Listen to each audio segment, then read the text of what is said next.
breeder maintenance, feed mix, broodcock and hens. Mga ka-breeder, hindi lang sa laban dapat malakas ang manok, kundi pati sa reproduction at maintenance. Tama at balanseng feed ang sikreto para malakas ang inahin, tibay ang broodcock, at healthy ang mga itlog. Ito na ang tested na formula para sa broodcock at hens. Ratio, 40%.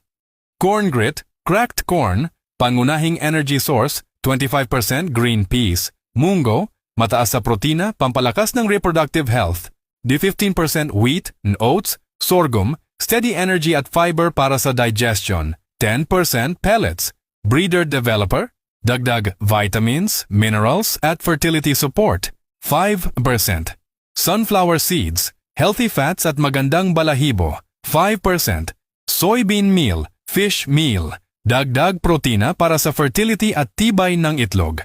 Feeding guide, AM 60%. Bigay ng mas maraming energy para sa maghapon, PM 40%. Sapat lang para hindi mabigat bago magpahinga. Tips sa paggamit. Kung humihina sa pangingitlog, dagdagan ng pellets o soybean meal. Kung masyadong tumataba, bawasan ng sunflower seeds at corn.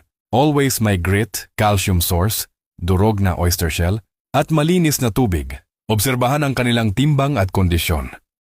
I-adjust ang mix kung kinakailangan.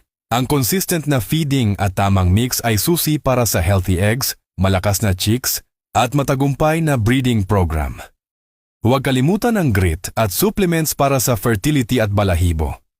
Sa paggamit ng tamang breeder maintenance mix, sigurado kang may malusog at malalakas na inahin at broodcock sa bawat season.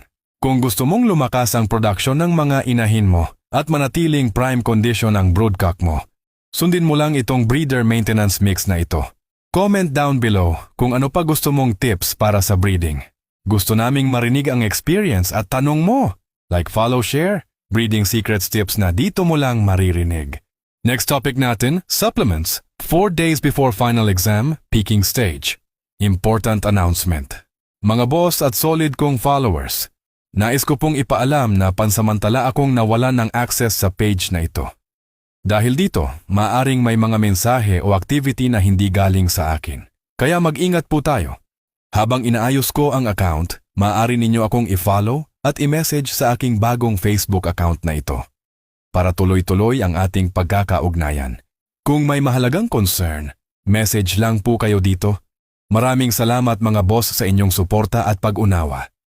Patuloy tayong magsasama, kasama ang lahat ng solid followers.